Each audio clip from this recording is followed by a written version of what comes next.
$400 million. They like the situation, they like what's going on.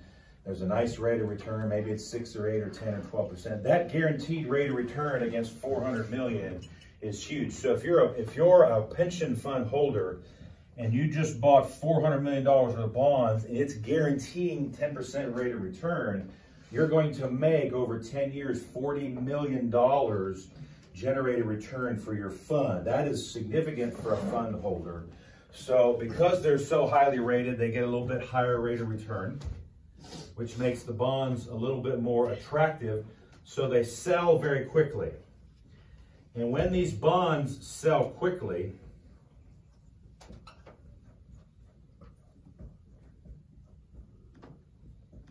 let's say within 3 months, it takes a little while to transact the business.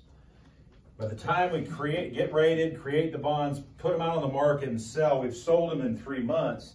That means the money is now escrowed to be used for the project. So we could be sitting on nearly, and it might come in tranches, but the community and the franchise who are actually putting this together, and it's largely community because it's a community-based facility, are going to be awarded the money, the $400 million, allocated solely. It'll be put in a, what's the name of, I can't think of it offhand. When you give money to a realtor or to a lawyer, they put it in there's a name for a particular account that can only be used for that particular product, escrow account. So they'll put the money in escrow,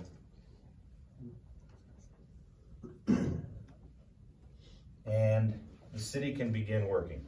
They hire the contractors, tear the land up, get the utilities, do all the work, draw the drawings, get to this and that and the other. By this time, they've already got the architectural work done.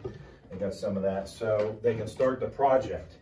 And so the project can be completed within the 12 months because all of the money has been set aside and all the money is there. If you have to gather that money through taxes and it takes you 6 years, this wouldn't get done until 6, 7, 8 years. But if we're a community and we got a 10-year release and we got a situation here, everybody's happy, then we want to sell the bonds and get the money right away to go ahead and do the project.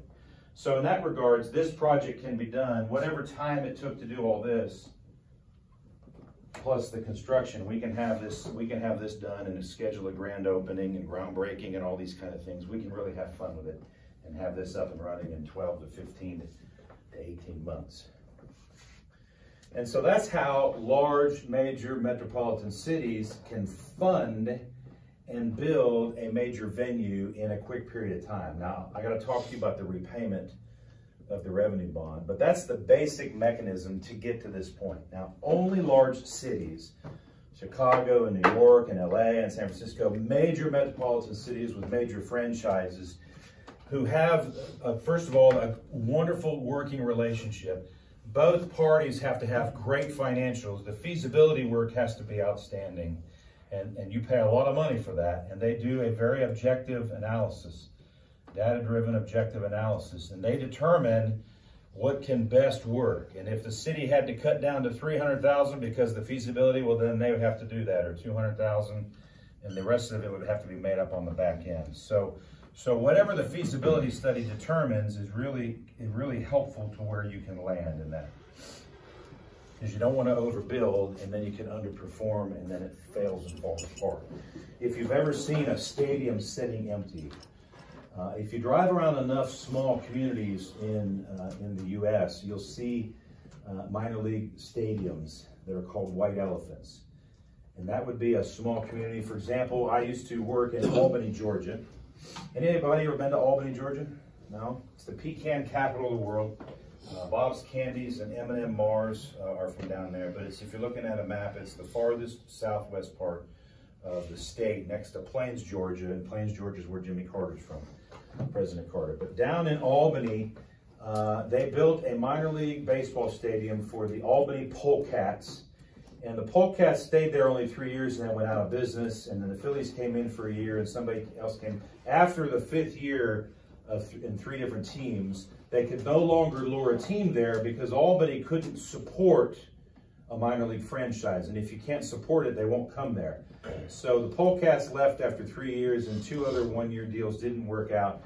And basically that stadium sat there dead to the world. They converted to parks and recreation stuff. But unfortunately, they had to keep paying on it because they borrowed a bunch of money for a stadium that they didn't do proper feasibility work. They overbuilt, and then they were able to underdeliver.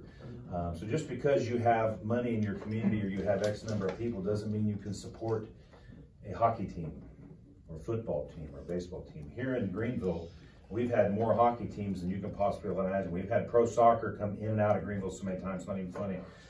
We've had several arena football teams come in and out, and they're finding it's really hard to support that franchise with this small a community. And Greenville's not that small, but in a greater scheme of things, it's considered small. So you've got to follow the feasibility work, otherwise you'll overbuild and go out of business. So that's the mechanism. Now let me talk to you about repayment, and then we'll wrap it up for the day. I can do it right here.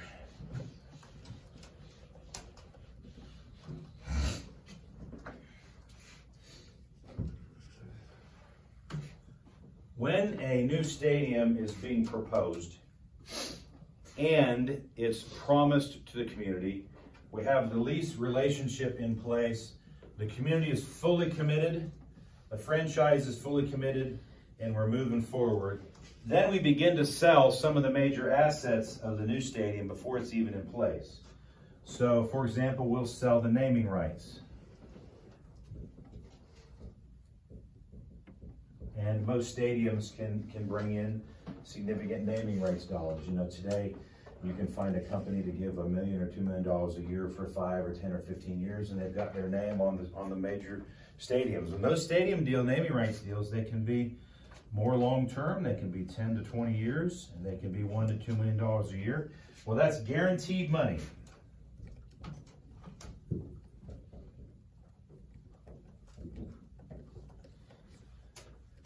And then you sell, in the stadium design, you've got 50 luxury boxes or luxury suites. And those luxury suites can be sold, and most of them are leased out. So these can be either sold, most of them are going to be leased.